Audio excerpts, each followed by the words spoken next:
আজ আমি প্রথম শ্রেণীর বাংলা বইয়ের গল্প বলবো। গল্পের নাম পিঁপড়া ও পায়রার গল্প। এক নদীর ধারে একটা ছোট্ট পিঁপড়া বাস করত। একদিন সে খুব তৃষ্ণার্ত হল। পানি খেতে সে নদীর ধারে এলো।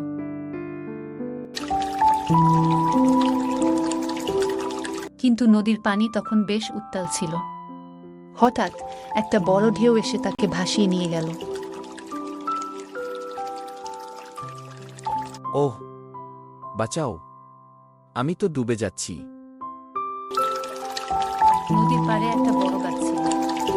সেই গাছে বাস করত এক দয়ালু পায়রা। পায়রাটি পিঁপড়াটিকে পানিতে ভাসতে দেখে দ্রুত গাছ থেকে একটা পাতা ছুঁড়ে দিল। এই নাও বন্ধু, তাড়াতাড়ি ওঠো। পিঁপড়াটি পাতার উপর উঠে বসল। ধীরে ধীরে ভেসে ভেসে সে তীরে এসে পৌঁছল।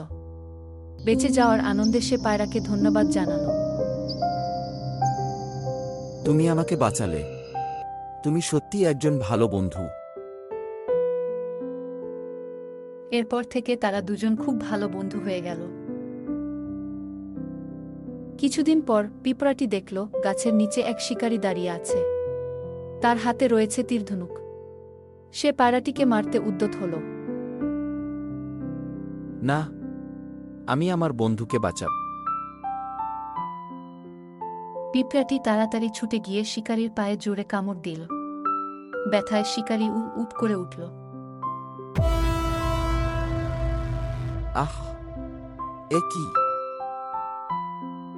শিকারীর হাত থেকে তীর ছুটে গেল, কিন্তু তা পায়রাকে লাগল না। পায়রা সাথে সাথে উড়ে গেল। পিঁপড়া বন্ধু, তুমি আমার জীবন বাঁচালে। এইভাবে একদিন পায়রা পিঁপড়াকে বাঁচিয়েছিল, আর আরেকদিন পিঁপড়া পায়রাকে। সত্যিকারের বন্ধুত্ব এমনই হয়।